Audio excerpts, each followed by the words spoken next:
शुरुआत 10 बजे की 10 ब्रेकिंग के साथ पहली बड़ी खबर। गोवा के अरपोरा इलाके में रात एक नाइट क्लब में सिलेंडर ब्लास्ट होने से 25 लोगों की मौत हो गई, जबकि 6 लोग घायल हैं। मरने वालों में 4 टूरिस्ट और 14 स्टाफ मेंबर्स बताए जा रहे हैं, जबकि 7 लोगों की पहचान अब तक हो नहीं पाई। रात करीब 12 बजे सिलेंडर में ब्लास्ट हुआ और धमाका इतना जोरदार था कि कुछ ही मिनटों में आग पूरे क्लब में फैल गई। पीएम रिलीफ फंड से मृतकों के परिजनों को 2-2 लाख के मुआवजे का ऐलान किया गया है। राष्ट्रपति मुर्मू, पीएम मोदी और गोवा के सीएम सावंत ने घटना पर दुख जताया और घायलों के जल्द स्वस्थ होने की कामना की।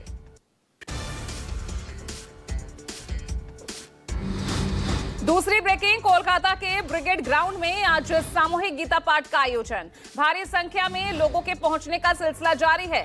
सनातन संस्कृति संसद की ओर से आयोजित सामूहिक गीता पाठ में 5 लाख लोग और 150 संत उपस्थित होने का दावा किया गया है। कार्यक्रम के मुख्य अतिथि के तौर पर ज्ञानानंद महाराज होंगे। साथ ही बागेश्वर धाम के पीठाधीश्वर धीरेन्द्र शास्त्री, साध्वी ऋतंभरा और योग गुरु बाबा रामदेव भी इस कार्यक्रम में शामिल होंगे। आपको बता दें कि कल इससे पहले मुर्शिदाबाद में तृणमूल कांग्रेस के निलंबित विधायक हुमायूं कबीर ने विवादों के बीच बाबरी मस्जिद का शिलान्यास किया था।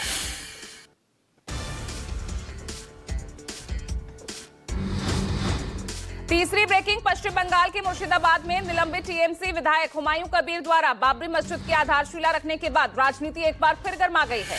केंद्रीय मंत्री गिरिराज सिंह, उन्होंने तीखी टिप्पणी करते हुए कहा कि टीएमसी बंगाल को बांग्लादेश बनाना चाहती है। गिरिराज सिंह ने आरोप लगाया कि निलंबन केवल दिखावा है। गिरिराज सिंह ने कहा कि जब तक भाजपा का एक भी कार्यकर्ता जिंदा है, हम टीएमसी की इस सांप्रदायिक राजनीति का खुलकर विरोध करते रहेंगे।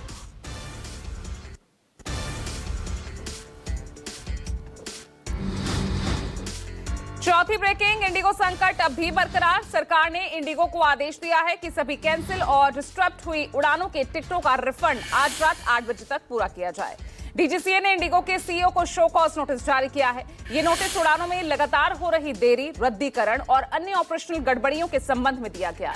टिकट के बढ़ती कीमत को देखते हुए सरकार ने दूरी के हिसाब से अधिकतम किराए की सीमा निर्धारित कर दी है। उधर इंडिगो का दावा है कि आज 68% फ्लाइट्स ऑपरेट की जा रही हैं। 95% रूट्स पर कनेक्टिविटी बहाल कर दी गई है।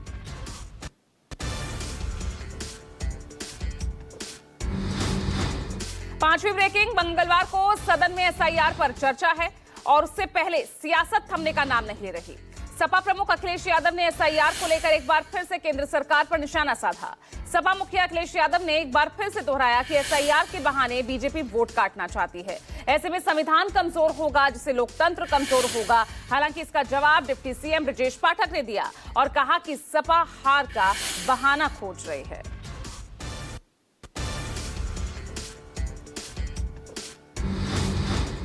छठी ब्रेकिंग, लद्दाख को आज बड़ी सौगात मिलने जा रही है। रक्षा मंत्री राजनाथ सिंह आज लेह में 920 मीटर लंबे श्योक टनल राष्ट्र को समर्पित करेंगे। बीआरओ ने पहली बार एक साथ इतने ज्यादा प्रोजेक्ट्स तैयार किए हैं। इनमें 28 सड़कें हैं, 93 स्थायी पुल हैं और 4 अन्य सामरिक परियोजनाएं शामिल हैं। बीआरओ के इस कदम से सेना बॉर्डर इलाकों में जल्द पहुंच सकती है। साथ ही स्थानीय लोगों को भी इसका फायदा होगा।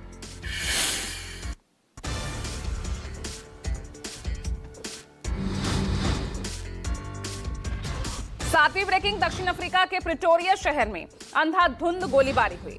फायरिंग में कम से कम 11 लोगों की मौत हुई है। 3 बच्चे भी इसमें शामिल हैं। 10 घायलों को अस्पताल पहुंचाया गया। पुलिस के मुताबिक कुल 25 लोगों को गोली मारी गई और ये गोलीबारी एक बिना लाइसेंस वाले बार में हुई, जो कि स्थानीय हॉस्टल के अंदर था।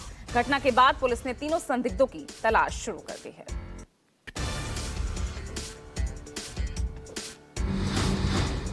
आठवीं ब्रेकिंग, रामपुर में तेज रफ्तार का कहर सामने आया है। यहां एक डंपर ने कार को रौंद डाला, जिसमें कार चकनाचूर हो गई। इस हादसे में कार चालक समेत 2 लोगों की मौके पर दर्दनाक मौत हुई। वहीं एक गंभीर रूप से घायल भी है। सूचना मिलते ही मौके पर पहुंची पुलिस ने शव को कब्जे में लेकर पोस्टमार्टम को भेजा और मामले की छानबीन इस वक्त की जा रही है।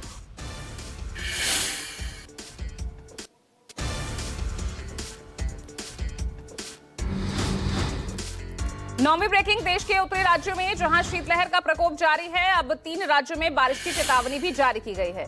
मौसम विभाग ने 12 शहरों में घने कोहरे का अलर्ट जारी किया है। इस दौरान लोगों को सावधान रहने के लिए सुझाव दिए गए हैं। आईएमडी की तरफ से पहाड़ी राज्यों के लिए भी टेंशन है। अलर्ट जारी किया गया है। यहां भारी बर्फबारी हो सकती है।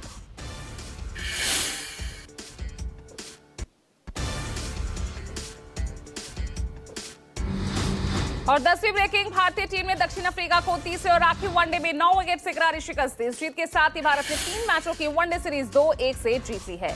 विशाखापट्टनम में खेले गए इस मुकाबले में दक्षिण अफ्रीका की टीम पहले बल्लेबाजी करते हुए 47.5 ओवर में सिर्फ 270 रन ही बना पाई। इसके जवाब में भारत की तरफ से 61 गेंद शेष रहते हुए ये मैच टीम ने अपने नाम किया। यशस्वी जायसवाल ने शतक, रोहित शर्मा और विराट कोहली ने दमदार अर्धशतकीय पारी खेली।